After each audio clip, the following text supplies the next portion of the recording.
नमस्कार.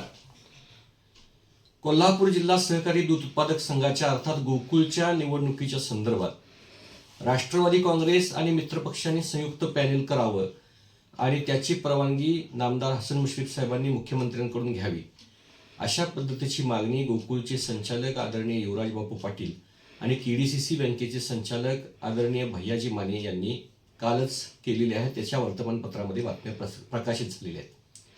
खरं तर राष्ट्रवादी काँग्रेसचे भाजप, शिवसेना, जनसुराज्य सोडून अन्य कोणी छुपे मित्रपक्ष आहेत का हे पहिल्यांदा त्यांनी जाहीर करावं आणि मग संयुक्त पॅनेलची मागणी करावी.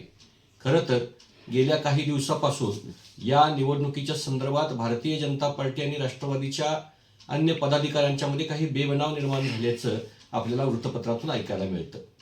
हा बेबनाव कमी करण्याच्या दृष्टीनं महाराष्ट्राचे उच्च आणि तंत्र शिक्षण मंत्री नामदार चंद्रकांत दादा पाटील हे भारतीय जनता पार्टीच्या वरिष्ठ नेतृत्वाशी किंवा इथल्या स्थानिक नेतृत्वाशी चर्चा करून हे बेबनाव दूर करण्याचा प्रयत्न करत आहेत.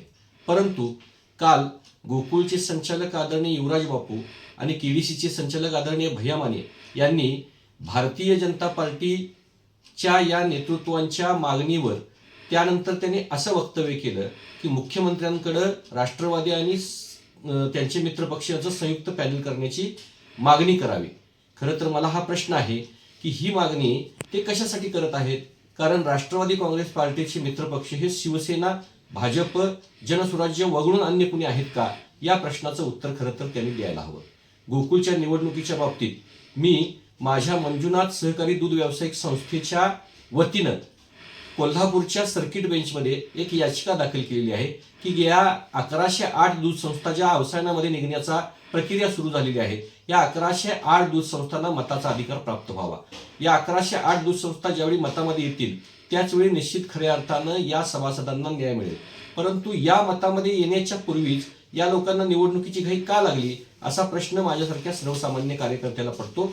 त्यामुळं माझी आदरणीय भैया माने साहेबांना आणि युवराज बापूंना विनंती आहे की त्यांनी अशा चुकीच्या पद्धतीच्या बातम्या प्रसारित करून महायुतीमध्ये पुन्हा बेबनाव वाढेल अशा पद्धतीची वक्तव्य करू नयेत.